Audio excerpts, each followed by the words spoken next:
আসসালামু আলাইকুম রহমতুল্লাহ বরকাতুহ। আলহামদুলিল্লাহ রাব্বিল আলামিন ওয়াসসালাতু ওয়াসসালামু আলা আশরাফিল আম্বিয়া ওয়াল মুরসালিন নবিয়িনা মুহাম্মদ ওয়া আলিহি ওয়া আসহাবিহি আজমাইন, আম্মা বাদ।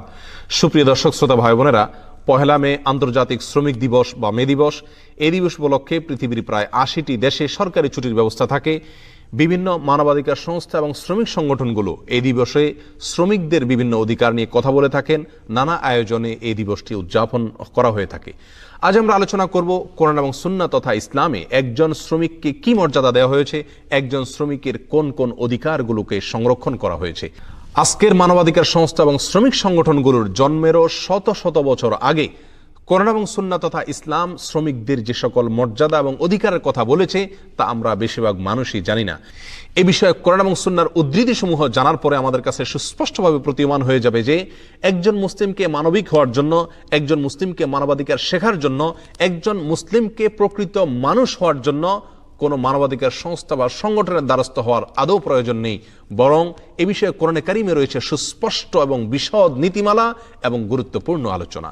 সম্মানিত সাথী ও বন্ধুগণ, আল্লাহ সুবহানাহু ওয়া তাআলা এই পৃথিবীতে কিছু মানুষকে মালিক আর কিছু মানুষকে শ্রমিক করে রেখেছেন। কেন তিনি এই তারতম্য রেখেছেন, তার এই বন্টন তারতম্যের পেছনে প্রজ্ঞাপূর্ণ যুক্তির কথা তিনি আলোচনা করেছেন। সূরা যুখরুফের একটি আয়াতে তিনি ইরশাদ করেছেন, নাহনু কাসামনা বাইনাহুম মাঈশাতাহুম ফিল হায়াতিদ দুনিয়া ওয়া রাফা'না বা'দাহুম ফাওকা বা'দ লিয়াত্তাখিযা বা'দুহুম বা'দান সুখরিয়া ওয়া রাহমাতু রাব্বিকা খায়রুম মিম্মা ইয়াজমাউন। অর্থাৎ জীবিকা নির্বাহের ক্ষেত্রে তোমাদের কিছু মানুষকে আল্লাহ সুবহানাহু ওয়া তাআলা মালিক বা উপরে রেখেছেন, আর কিছু মানুষকে তাদের অধীনস্থ বা শ্রমিক করে রেখেছেন।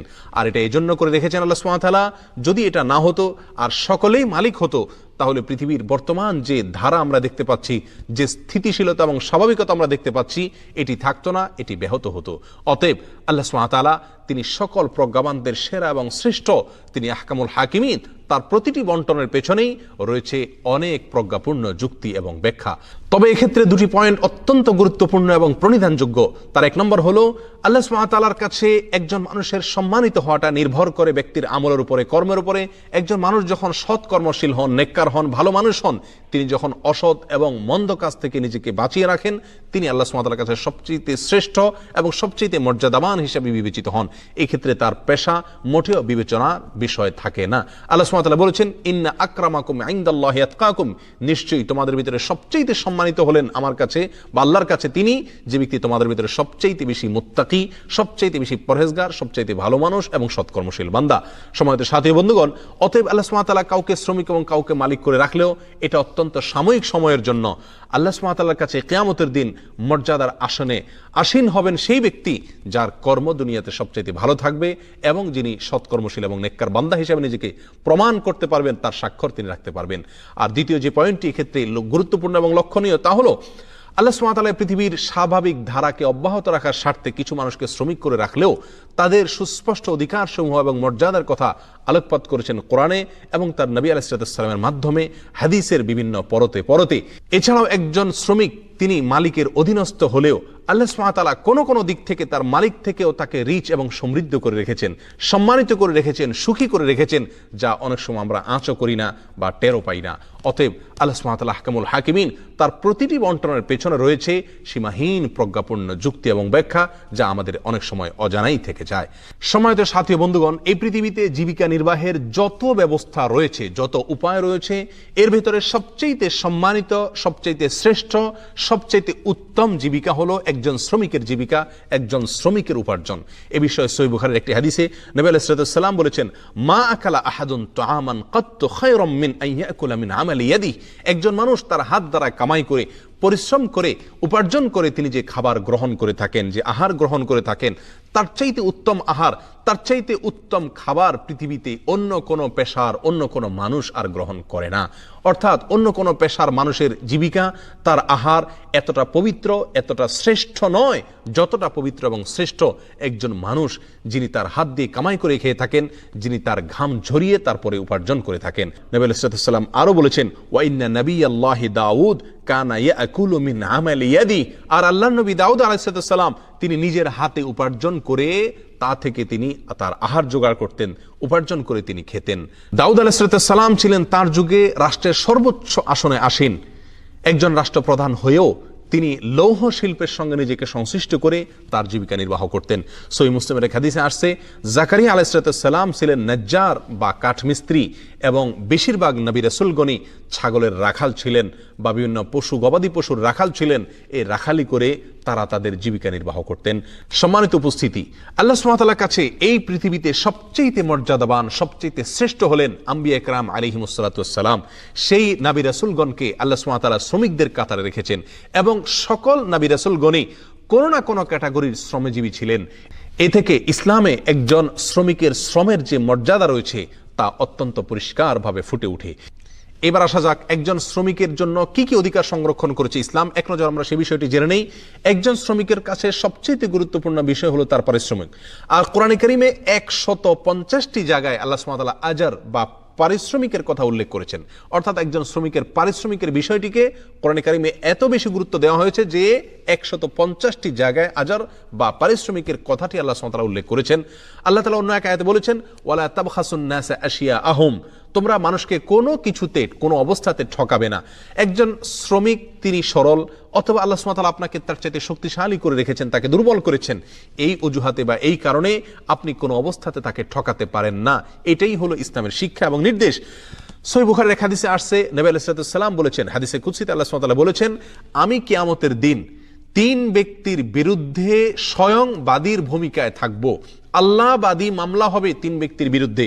তার ভিতরে এক ব্যক্তি হলেন ওই ব্যক্তি যে ব্যক্তি কোনো ব্যক্তিকে চাকরি দিয়েছেন, কোনো ব্যক্তিকে কোনো কাজে নিয়োগ দিয়েছেন, এবং সেই লোকটি কাজটি সম্পন্ন করার পরেও তার পারিশ্রমিক তিনি দেননি।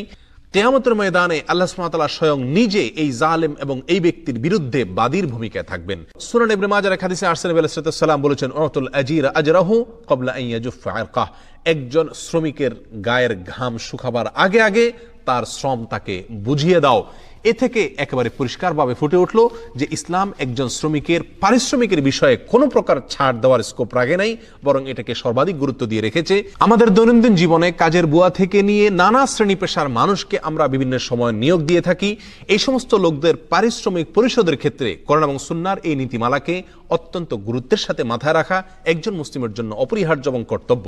শ্রমিকের অধিকার প্রসঙ্গে ইসলাম দ্বিতীয় যে বিষয়টিকে অত্যন্ত গুরুত্বের সাথে দেখেছে তা হলো একজন শ্রমিককে নিয়োগ দেওয়ার ক্ষেত্রে কোনোভাবেই যেন তার উপরে তার সাধ্যের বাইরে কোনো কাজ চাপিয়ে দেওয়া না হয়, তার জন্য খুব বেশি কষ্টসাধ্য হয় এরকম কোনো কাজের বোঝা যেন তাকে বহন করতে বাধ্য করা না হয়, সে বিষয়ে আল্লাহ সুবহানাহু ওয়া তাআলা আলোকপাত করেছেন কোরআনে কারীমের বিভিন্ন জায়গায়।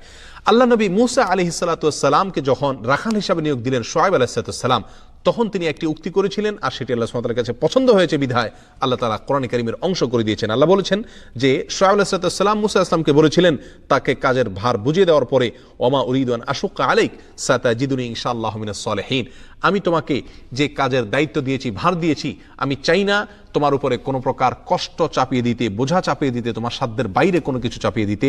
ইনশাআল্লাহ তুমি আমাকে সৎকর্মশীল বান্দাদের মধ্য থেকে পাবে, সৎকর্মশীল মানুষ হিসাবে পাবে। সম্মানিত উপস্থিতি, আজ আমাদের সমাজে একেবারে সাধারণ দিনমজুর বা শ্রমিক, একেবারে বাসার কাজের বুয়া থেকে নিয়ে সাধারণ শ্রেণীর পেশার যে সমস্ত শ্রমিকরা রয়েছেন, তাদেরকে দায়িত্ব দেওয়ার ক্ষেত্রে, কাজ দেওয়ার ক্ষেত্রে কতটা তার জন্য কষ্টসাধ্য হবে, এটি তার জন্য বহনটা কতটা কঠিন হবে, সে বিষয়টি আমরা অনেক সময় মাথায় রাখি না, অথচ একজন মুসলিম হিসেবে আমাদেরকে এটি মাথায় রাখতে হবে। এটি কোরআনে কারীমের শিক্ষা। শ্রমজীবী মানুষের যে সকল অধিকার সংরক্ষণ করেছে ইসলাম, তার ভিতরে তৃতীয় যে পয়েন্টটির কথা বলবো তা হলো শ্রমিকের আত্মমর্যাদা, শ্রমিকের সম্মান। একজন শ্রমিককে যেই মর্যাদা ইসলাম দিয়েছে, সেই মর্যাদার কথা তথাকথিত মানবাধিকার সংস্থা, শ্রমিক সংগঠন বা পৃথিবীর কোনো সভ্যতা, কোনো সমাজ কল্পনাও করতে পারে না। সুনান ইবনে মাজার এক হাদিসে আসছে, নবী আলাইহিস সালাম বলেছেন, তোমাদের কারোর পিয়ন বা কাজের লোক যদি খাবার নিয়ে আসে, তাহলে অবশ্যই সে যেন ওই কাজের লোককে নিজের সঙ্গে খেতে বসায়, একই প্লেটে, একই দস্তরখানে, একই টেবিলে তার সঙ্গে একই মানের খাদ্য খাওয়ার জন্য তাকে যেন আহ্বান করা হয়। যদি সেই চাকর বা অধীনস্থ লোক তিনি যদি অস্বীকৃতি জানান, তিনি যদি বিব্রত বোধ করেন, তাহলে তাকে ধরে নিয়ে নিজের সঙ্গে বসে খাবার খাওয়ানোর নির্দেশনা ইসলাম আমাদেরকে দিয়েছে। সম্মানিত সাথী বন্ধুগণ, পৃথিবীর কোন সভ্যতা, পৃথিবীর কোন সমাজ, পৃথিবীর কোন সংগঠন শ্রমিকের জন্য এরকম অধিকার চাইতে পারে, দাবি করার সাহস রাখে যে শ্রমিককে তার মালিকের সমমানের খাবার একসঙ্গে বসে তাকে খাওয়াতে হবে? এই শিক্ষা ইসলাম দিয়েছে, এই দীক্ষা আমাদেরকে ইসলাম দিয়েছে। আমাদের সমাজে সভ্যতার মুখোশধারী তথাকথিত শিক্ষিতদের বহু লোককে আমি নিজের চোখে দেখার দুর্ভাগ্য হয়েছে যে তারা প্রচণ্ড ঠান্ডার দিনে সোফায় বসে হয়তো কোনো প্রোগ্রাম উপভোগ করছেন বা আড্ডা দিচ্ছেন, অথচ ছোট কাজের মেয়েটাকে ঠান্ডার দিনে ফ্লোরে বসিয়ে রেখেছেন, সোফায় বা কোনো চেয়ারে তাকে বসতে দিচ্ছেন না। এই নির্মমতা, এই অবিচার পর্যন্ত আমাদের সমাজে এখনো হয়। অতএব শ্রমিকের অধিকারের এই পয়েন্টটি, শ্রমিককে যথাযোগ্য মর্যাদা দেওয়া, তার শরীর এবং স্বাস্থ্যের দিকে খেয়াল করা, এটা একজন মালিকের কর্তব্য। যদি তিনি তা না করেন তবে কিয়ামতের ময়দানে এর জন্য কড়ায় গন্ডায় আল্লাহ সুবহানাহু ওয়া তাআলার কাছে মাসুল দিয়ে এর সাজা ভোগ করে তারপরে তাকে সামনে অগ্রসর হতে হবে। সম্মানিত সাথী বন্ধুগণ, ইসলামের দৃষ্টিতে একজন শ্রমিকের কি কি অধিকার দেওয়া হয়েছে সে প্রসঙ্গে আমরা চতুর্থ যে পয়েন্টটি বলবো তা হলো জুলুমকে ইসলাম সর্বোচ্চ মাত্রা নিষিদ্ধ এবং হারাম কাজ হিসেবে ঘোষণা করেছে। নবী আলাইহিস সালাম বলেছেন, আয-যুলমু যুলুমাতুন ইয়াওমাল কিয়ামা। দুনিয়াতে কারোর প্রতি যদি অবিচার করা হয়, সেটা অর্থকরীর দিক থেকে অবিচার হোক, শারীরিকভাবে অবিচার হোক, কথা বা কোনো কাজ দিয়ে অবিচার হোক, যে কোনোভাবে অবিচার করা হোক না কেন, আপনি আপনার অধীনস্থ, আপনি আপনার কর্মচারী, আপনি আপনার কাজের লোক অথবা যে কোনো মানুষের প্রতি যদি কোনো ধরনের অবিচার করে থাকেন, জুলুম করে থাকেন, কিয়ামতের ময়দানে আপনার সম্মুখে, অত্যাচারের সম্মুখে সেই জুলুম বহুমুখী অন্ধকার হয়ে আবির্ভূত হবে এবং এর মুখোমুখি আপনাকে হতে হবে। সহিহ মুসলিমের এক হাদিসে আসছে, নবী সাল্লাল্লাহু আলাইহি ওয়াসাল্লাম বলেছেন, আল্লাহ সুবহানাহু ওয়া তাআলা হাদিসে কুদসিতে ইরশাদ করেছেন, ইয়া ইবাদি ইন্নী হারামতু যুলমা আলা নাফসি, হে আমার বান্দাগণ, আমি নিজের প্রতি নিজে, আমি আল্লাহ হয়েও আমার বান্দাদের প্রতি জুলুম এবং অবিচার করাকে হারাম করেছি। ওয়া জাআলতুহু বাইনাকুম মুহাররামা, আমি তোমাদের জন্য এই জুলুম বা একে অন্যের প্রতি অবিচার করাটাকে হারাম করেছি। ফালা তাযালামু, অতএব তোমরা একে অন্যের প্রতি কোন অবস্থাতে জুলুম করবে না। সহিহ বুখারীর এক হাদিসে আসছে, নবী সাল্লাল্লাহু আলাইহি ওয়াসাল্লাম বলেছেন, আল্লাহ সুবহানাহু ওয়া তাআলা অনেক সময় মানুষকে ঢিল দিয়ে থাকেন, মানুষকে আল্লাহ সুবহানাহু ওয়া তাআলা সুযোগ দিয়ে থাকেন, অন্যের প্রতি জুলুম করার শক্তি সামর্থ্য দিয়ে থাকেন।